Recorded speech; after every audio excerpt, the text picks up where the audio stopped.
Gwen Stacy is easily one of Spider-Man's most iconic love interests. She was his first true love, and easily his most tragic one as well. But despite this, she was handled pretty badly in the Raimi-verse, let's be honest. She only appeared in one movie as a romantic rival. Bryce Dallas Howard, you deserved better. So what if she was in more of the movies? What if Gwen Stacy was in all 3 Sam Raimi movies?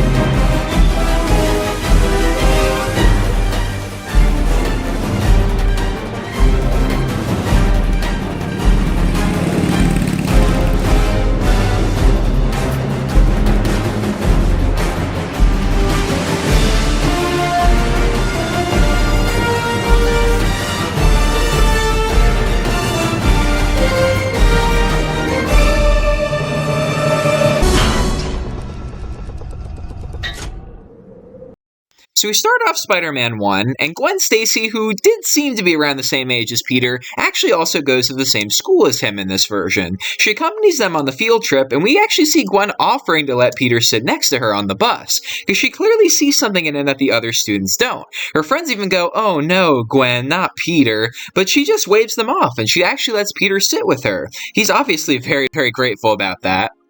So now once at the research lab, Flash Thompson's friends all try hitting on Gwen, but she completely rejects all of them, so we can already see that they're not really her type. She's into smarter guys. And so now the rest of the movie goes the same for a while. Peter still takes MJ's picture, and he still gets bitten, of course, by the radioactive spider. So now later on, we added an extra scene at the school before the cafeteria scene, where Peter is in science class, and we see the teacher separating everyone into pairs. Harry ends up, of course, with MJ, and Peter ends up with Gwen. And the two really hit it off even more now. And later on, before Flash tries to fight Peter, we actually see Gwen trying to get in the middle of it and trying to help Peter, but Flash just pushes her to the side, clearly a little harder than he probably meant to, and she ends up hitting the wall hard. Now Peter gets pissed off at Flash and actually punches him across the room. And this later furthers the idea that with great power comes great responsibility, since this shows the first time him using his powers, he did so out of anger. So now later on, we get a scene we didn't get in the actual movie. We get a scene where Peter attends school, the first time he's gone to school since Uncle Ben's death. And just like in The Amazing Spider-Man, the whole school knows about it. Gwen actually offers her condolences to Peter and gives him a tight hug.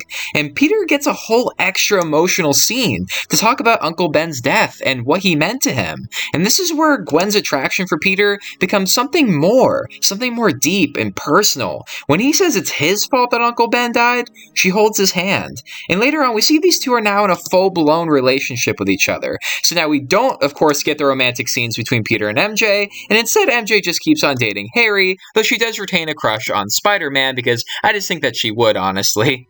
So now later on, the Green Goblin kidnaps Gwen instead of MJ, or maybe both Gwen and MJ, and Peter ends up having to save both MJ and Gwen. But now at Norman's funeral, instead of Peter friend-zoning MJ, he breaks up with Gwen Stacy, because he realizes Gwen will always be in danger, and he feels like he has to be responsible with his great power. So now in Spider-Man 2, Gwen begins attending Dr. Connor's class just like she did. However, when Peter doesn't show up, she later confronts him because she thinks Peter's been dodging class to avoid her. So yes, we get yet another person mad at Peter in Spider-Man 2. Poor Peter. So now later on, Gwen starts her modeling career where she meets Eddie Brock, who's one of the photographers. And she and Eddie really hit it off. And she later starts dating him, much to Peter's obvious chagrin. So now in the third act, Gwen is the one Peter meets at the coffee shop, and that's where she's kidnapped by Doc Ock. And the rest of the movie goes the same. She learns that Peter is Spider-Man, and at the end of the movie, she breaks up with Eddie Brock, who looks more than a little bit pissed off, and she gives the same speech that MJ did, about how it's her choice, and she's willing to accept the risks that come with dating Spider-Man. So now we get to Spider-Man 3, where Eddie starts working alongside Peter at the Daily Bugle, and he's fully aware that Peter kinda sort of stole his curl in the last movie, awkward, and now Eddie's motivation to outdo Peter now stems from his jealousy towards him.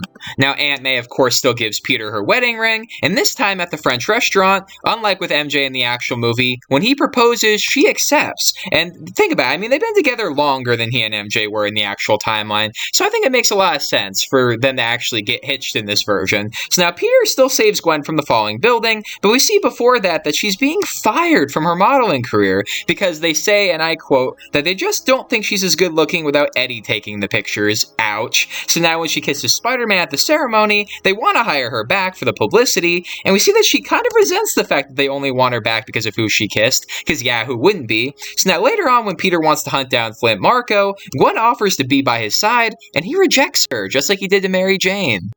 So now later on, instead of Harry forcing MJ to break up with Peter, he instead holds Gwen hostage at Osborn Manor. Black Suit Peter of course shows up to rescue her, but sadly, the inevitable finally occurs when Harry Osborn, the new Green Goblin, kills Gwen Stacy. And I'm sorry, I really didn't want to kill her, I really didn't, but I just think that's what they would do. I think they would want to stay comic book accurate, I'm sorry. So now when Peter throws the pumpkin bomb at Harry's face, it makes a lot more sense now, because Harry killed the woman he was going to marry, the one he was going to love and cherish for the rest of his life. So it makes sense for Peter to want him dead, or at least badly injured. And so now Peter, instead of going through his emo phase, he just gets really violent with criminals. And the city is horrified of him. Even J. Jonah Jameson just looks at the pictures, and he just sadly says, that's not the Spider-Man he knows.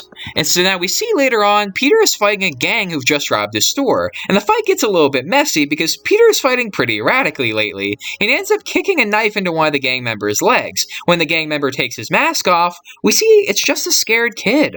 All of them are scared kids. Kids that used to be inspired by Spider-Man, but have now turned to a life of crime because they live in fear of him. This is the turning point for Peter to finally remove the black suit and try to overcome his grief on his own power instead of relying on the suit to get him through the day. Now when Eddie goes to the church, instead of praying for Peter to die, he's praying for Gwen to go to heaven. However, he still gets the Venom suit for his troubles, because of course he does, that's just his luck. So now later on, Venom and Sandman capture Aunt May instead of Mary Jane, who Peter isn't as close to in this timeline. So yeah, they kidnap Aunt May instead. Now we see Aunt May at one point actually recognizes Flint Marko as the man who shot her husband. And when he learns that Aunt May is the wife of the man he shot, we see this really gets to him.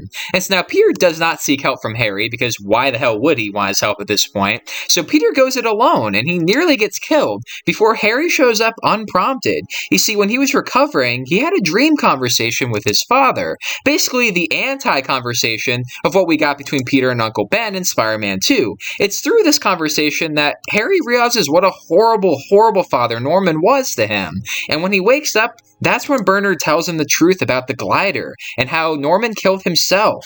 So now Harry has to come and save Peter. Harry harkens back to the last movie when Spider-Man saved him from Doc Ock. He says that he knows this doesn't change anything. And Peter thinks for a moment, anger visible on his face, before he remembers what Aunt May told him about how Uncle Ben wouldn't want him to live 1 second with revenge in his heart. So he agrees to team up with Harry, who redeems himself by sacrificing himself to protect Peter.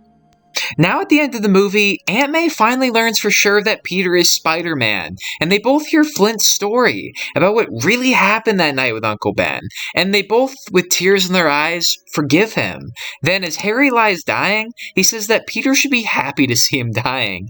But Peter is actually crying, because despite everything they've been through, Harry was always like a brother to him, or at the very least his best friend. So the final shot of the movie is Peter visiting Gwen, Harry, and Uncle Ben's graves. He's very troubled by all of them. But in the final speech of the movie, Peter talks about how it will be hard, but the world needs him to move on. The world needs Spider-Man, and we get the final swing. So that is what I think would happen if Bryce Dallas Howard's Gwen Stacy had been in all 3 of the Sam Raimi Spider-Man movies. So did I make some controversial choices in this? As usual, yes. I know that the decision to have Gwen be his love interest in the trilogy over Mary Jane is going to be controversial, but then again, most people seem to be planning to have Gwen be his first love interest anyway. It seems like the plan was for a while to have Gwen be his love interest in the trilogy over Mary Jane, but somehow they changed their minds. That's at least what I've heard. Like, if I'm not mistaken, I do believe that Kirsten Dunst said somewhere, and I could be very wrong about this, so correct me, but I thought I remember her saying that she actually thought she was auditioning for the role of Gwen Stacy in Spider-Man 1. So, I mean, it's kind of clear that they were kind of intending to have her be his love interest. And now, as far as, you know, killing her off in Spider-Man 3, believe me, I didn't want to, and you know, if you want to imagine it, you can imagine that she survives, and they just do the movie the same way they did, you know, with Gwen getting captured by Venom and Sandman and Peter saving her. Like, you can imagine it that way, but I just think that it's realistic for them to kill her off. I'm sorry. Because, I mean, Sam Raimi was a Spider-Man comic nut, and I'm pretty sure that he would understand the importance of killing Gwen off. I mean, it's really crucial to Peter's character development, so I'm pretty sure he would want to keep it the same, I'm sorry to say. But yeah, as I said, if you want to imagine her not dying, that's fine, because I really didn't want to kill her. I just think that it's what is realistic for the story, you know? Not to mention, I just think it would enhance the black suit stuff, because then we could avoid all the cringiness associated with the black suit and just focus on the anger that it gives him. The anger that we understand, but we also feel like he's taking it too far, watching him, you know, take out the anger and the grief on all these people who had nothing to do with it. You know, like, they're criminals, but we still feel like he's going too far. And I think that this could do wonders for the black suit storyline. I really, really do. I think actually having him go through grief and trauma would really work with the black suit storyline. I really think it would work. Not to mention, it would explain why Peter was willing to throw a pumpkin bomb at Harry's face, which, even though he tried to take MJ away from him, I mean, I don't think that warranted that. I think even Black Suit Peter should have known that that was going a little too far. So I think that would actually justify the pumpkin bomb thing a little bit more. And another reason, by the way, that I think Gwen dying is realistic is because it seems like Sony wanted the Spider-Man saga to be a saga of two halves. The first half was going to be about Peter and MJ, and then the second half was going to be about Peter and somebody new, aka Anne Hathaway's Black Cat, seemingly. Yeah, because they were going to introduce Black Cat in Spider-Man 4, and she was seemingly going to be Peter's new love interest going forward. Like, Kirsten Dunst was going to be leaving the role of Mary Jane Watson in Spider-Man 4 somehow, to leave room for Black Cat to come in as his new love interest. So now, you know, I was thinking, if Mary Jane was never his love interest, then maybe if they still wanted to do that storyline with Black Cat, they would just kill Gwen off. And then Spider-Man 4 could all be about Peter trying to move on from that. You know, trying to continue being Spider-Man in the face of losing almost everybody he cares about, you know, because, like, he lost his best friend / brother in Harry, he lost the love of his life in Gwen, and he's lost his father as Uncle Ben, you know, and he kind of blames himself for all of it. So, you know, I just think it would be interesting for Spider-Man 4 to explore the continuation of that guilt he feels. And it would just be interesting to see him trying to move on from that with Black Cat, you know, and, you know, I think that she, after Gwen's death, is the girl that Peter would realistically get together with, because she's a girl who can handle herself. She's a girl who's going to continue being a superhero whether he likes it or not. So it makes sense for him to actually risk dating her, because she's always going to be by his side, as a hero at least. So I think that would make sense as a story. You know, for Gwen to die, Peter would not want to date a normal girl after that, like Mary Jane or Ursula or Betty Brant. So he would go after Black Cat, you know, because, you know, she can actually handle herself and she's always going to be there anyway. That's just what I think would be a good story. But as I said, I didn't really want to kill Gwen, so you can hate me for killing Gwen. I just think it would be realistic. But, you know, in a way, I do wish that we could have gotten more of the Peter and MJ stuff in Spider-Man 1 before he was Spider-Man. Like, I just think it would have been cool to see her actually, like, comforting Peter after Uncle Ben's death just a little bit more, because they kind of cut through that stuff. Like, they focus in on him becoming Spider-Man, you know, and they do the graduation stuff, but we don't really get to see how Peter's dealing with Uncle Ben's death besides that one really good scene where he's talking to Aunt May in his bedroom. That's about it. And I would have really liked to see an outsider, somebody he's not related to, you know, and I would have liked to see their reaction to all of this. I just think that would have made for a really interesting scene, and I think it would have started a really believable relationship, one built on a personal level. So yeah, either way, guys, I hope you enjoyed this video. This is my first video of the new year of 2022. A very happy start, wasn't it? All jokes aside, I do hope that you guys really enjoyed this video. I wasn't originally going to make it, but, you know, the story came to me one day, and I'm like, okay, I'll do it. And then I wasn't planning for this to be New Year's, you know, the New Year's Day video specifically, but the time just added up. So, I hope that you guys enjoy this, and I hope that my new year didn't start off with, you know, a whimper. But either way, if you did enjoy this video, make sure to prove it to me by giving it a thumbs up, share with all of your friends on all your various social media platforms, give me more what if recommendations in the comments down below, and make sure to follow me on Instagram at Rinzler_productions, and I'll see all of you in the next video.